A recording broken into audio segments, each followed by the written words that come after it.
Hey, welcome to the channel. My name is Eric, and today we're going to talk about the Husqvarna chainsaw. So if your Husqvarna chainsaw is having problems, don't assume the worst. You know, there's a number of things that you can check at home before you bring it to me, and this might save you a few dollars. So let me start off by saying I think Husqvarna puts out a good saw. You know, I'm not a sponsor of them or anything else, but I do like the product. And this one here is the Husqvarna 450, the X-Torque. I've got two of the Husqvarnas, the bigger ones, and I've had really good luck with them. But if you're running into a no start or starting issue, here are some things that you can try at home. What are you going to need for tools? You're going to need a compression tester. This should be started first on every job that you do. You want a spark tester to see if you're getting feed coming from the coil. You're going to want a way to take the spark plug out.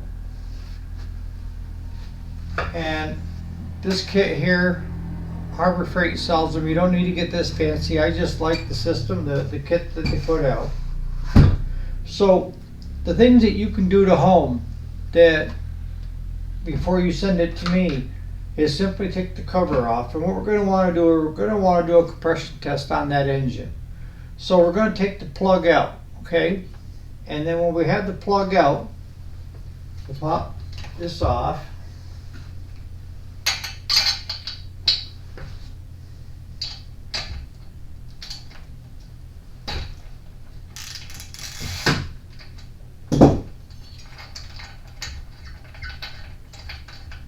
This is going to tell us a few things.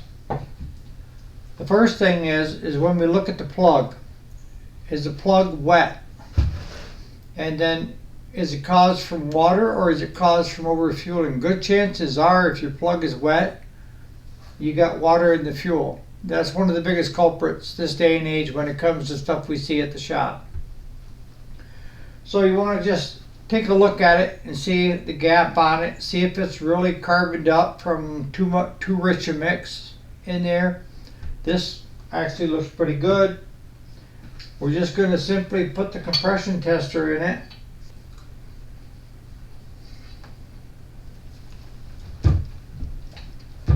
Now, the one thing to keep in mind when you guys are working on these is this here is a decompression button. And when you push that button down, it makes it easier for you to pull it to start it. So what's going to actually happen is you're going to end up with less PSI than you would with one that doesn't have it. And the other thing you have to take into consideration is the automatic compression release system that are on the newer saws. And that can vary as much as 30 PSI down from what the norm is, which is 100 and above. So we're going to want to take and just kind of tuck that out of our way and then pull it over 4 or 5 times.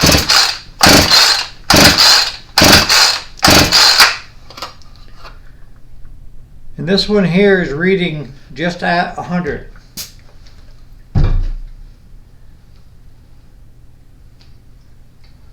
The optimum on these is up around 120 to 140. So the next thing you can check is put your plug back in. So we've got enough compression for it to run. It's going to be a little harder to start. Take it snug and then just a tad more. Don't get cranking on it. The next thing we're going to do is a spark test, and that is simply putting that into the boot and then this onto the spark plug end. Make sure that the switch is on your ignition, and you're going to want to pull it over and see if you see a spark. And that's got a good spark. Alright, so now we've done 2 things so far. We've eliminated compression and we've got good fire. What this isn't going to tell you is if that plug is any good. If the plug is bad, it's bad, and they're cheap replacements. So we'll put that back on. The next thing is fuel. If you don't know when you bought that fuel, dump it. And I'll be honest with you, here at the shop, if you bring it to me, I don't care if you told me you bought it brand new yesterday at the store.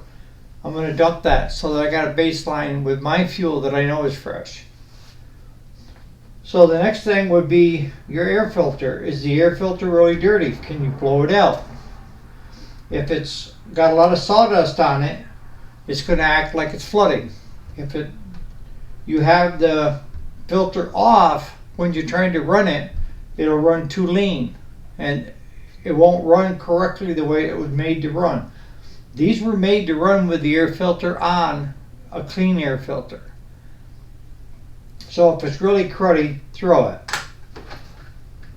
So basically what I've shown you is, if you check for compression and you have it, if you check for fire and you have it, you dump the fuel out and you make sure that's fresh fuel, and I recommend PRI-G, and you got a good air filter, there's no reason why that won't run.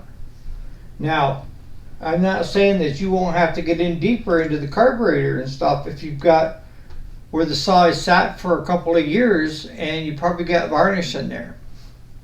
A lot of those can be cleaned. The aftermarkets that you're getting on eBay and Amazon are fine, but they're not as good a quality as the OEMs. So if you could take that apart and clean it and put it back together, use the ultrasonic cleaner, you're way ahead of the game. Plus you have an OEM one there to work with. But those are things that you can check before it comes to see me. If you've got all that and you're still having problems and you think you don't want to get in over your head, I have no problem tearing that carburetor apart and throwing it in the ultrasonic cleaner and putting a new kit if I have to back into it. But I'm going to do just what I told you to do first, second, third. I'm going to do all those myself just to make sure that I'm getting what you say you're getting.